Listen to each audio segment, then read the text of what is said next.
Okay, so what we're going to do here is we're going to go into Infinite Campus, and we're going to create a filter to export our students in the school, and then we will organize that filter, and then we will make individual class lists. So I'm just logging in here. So once you get into Infinite Campus, you're going to go over here and go to Tools. Once you go to Tools, you're going to come down here to Filter Designer, where you're going to hit Query Wizard and you're going to hit Student, and it will allow you then to create. So you're going to hit the Create button. You're going to make a name for your query name. So this is a name for your filter. And then if you want to explain what you're doing, you can write a short description below. So we're going to name this just Idacio Students 2018. And then you're going to come down. Oh, and up here, you're going to make sure that it says all, because if it doesn't say all, maybe it says first through fifth, it won't have all the students in your school. So make sure you do go up to schedule and hit all. So anyhow, we'll come down to demographics, and this is where you're going to choose the different options that you want from your within your filter. So we always do last name, first name. I like to do birthday because I can see when a kid's birthday is whenever I'm teaching them. Always need to do a homeroom teacher. If you want, you can do primary language. You can actually also do parent contact and do an email contact where you can email them their grades throughout the year. But we'll talk about that later. Anyhow, you're going to hit save. And then you're going to come down here to data export. And then you're going to find your filter. So the filter we created was Idacio Students 2018. You're going to, on the right side, it's going to have the HTML list. And then you're just going to hit export, and it's going to create the list for you.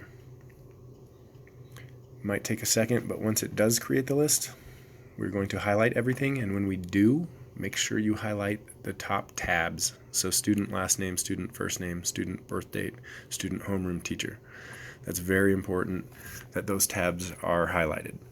So we're going to highlight the whole list here, and then we're going to copy this list, and we're going to go into Excel. So you're going to go find your Microsoft Excel.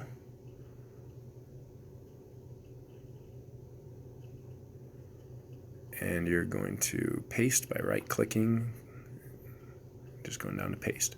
Okay, from here, what you're going to do is we're going to filter these out. And what we're going to filter them out to is we're going to filter them out so they're organized, because right now they're just by last name. That was the first thing we did. So we're going to go make sure everything is highlighted. And you're going to go to Custom Sort.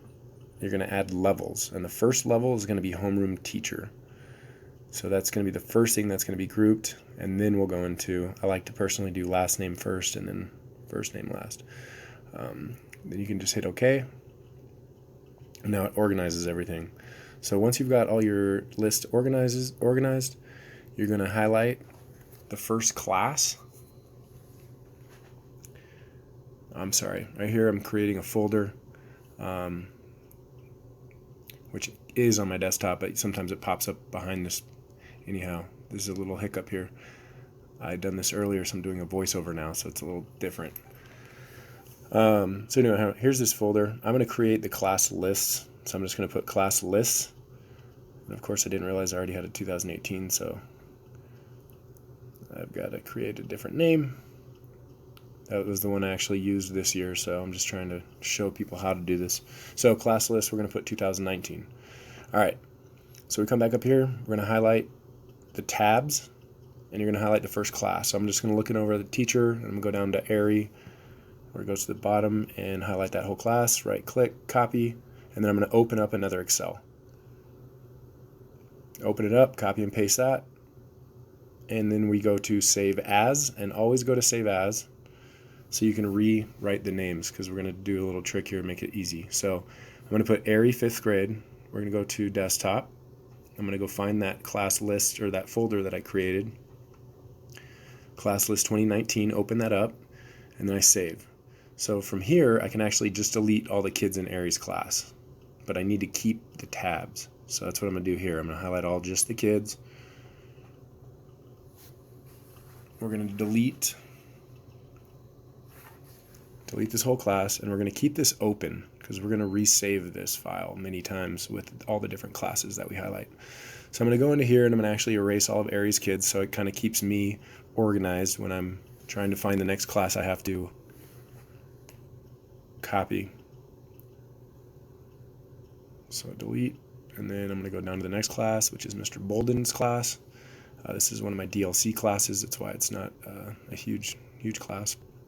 So again, I'm going to go copy. I'm going to go to paste, keeping those tabs there. That's important when we import those. Save as, and I'm going to write Bolden DLC. So we're going to do one more class just to kind of show the process a few times. So I go in here and I delete just the names. I keep the tabs open. Go back to the other Excel sheet, delete Bolden since they're already highlighted, just hit delete. And then highlight Miss Broom's class. So I highlight Miss Broom's class. Once again, copy by right-clicking, going to the copy button, right-clicking, going to paste, and that's okay. Just hit OK. We're going to save in here, and then just type in Broom, and that's another 5th grade class. So you're going to do that with all of your classes. That is the first step. Okay, so what we're going to do here is we're going to go into what my class lists are this year. Once you've copied all of your class lists through the process we just looked at, this is what your folder should look, or your folder should look like. Should have all your classes in it. What you're going to do from here is you're going to go to Dropbox, and you have to use Dropbox when you're doing this particular thing. That's what I've at least found works best. So if you don't have an account, Dropbox is free.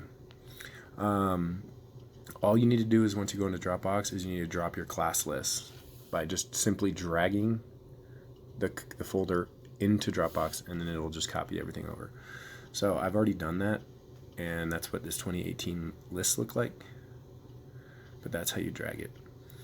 So these are all the classes, and then the next thing you're going to do is you're going to actually do the rest of it from your iPad.